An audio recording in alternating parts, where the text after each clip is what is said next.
Brian Windhorst of ESPN and the Honda Insider Report here on the Rich Eisen Show. And then the Rockets, I mean, Harden after the game saying he knows what needs to be done to beat the Warriors, but he's going to keep it to himself, was one of those moments where I just shake my head.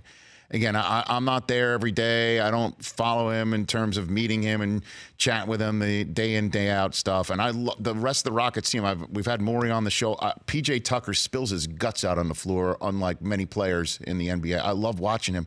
How in the world what do the Rockets do from here? Because it doesn't seem like if you can't beat him now, you're never going to beat him. Brian? Well, the difficulty is I question whether their ownership is willing to go to the wall.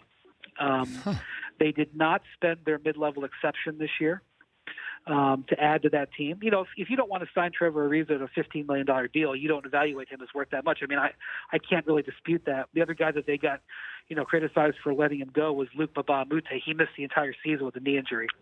But they didn't spend the mid-level exception, and they went to all sorts of lengths during the season to get under the luxury tax, including trading away their first-round pick this year. Now, again, I'm not going to sit here and tell you that, if they had the 26th pick, that they're going to get a player that's going to take them past the Warriors. But what is the priority? Is the priority to win at the highest level, or is the priority to be as competitive as possible and stay under the luxury tax?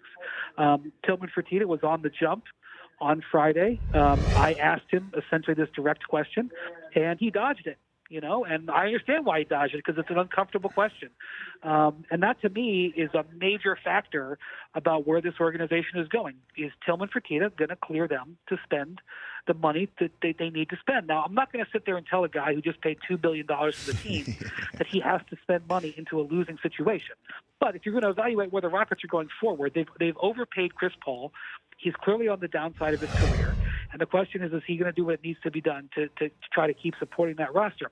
Until he answers that question, I'm not so sure that I can give a fair evaluation of where the team is. For more of The Rich Eisen Show, tune to Audience Channel 239 on DirecTV for free on BR Live, or download the Rich Eisen Show app.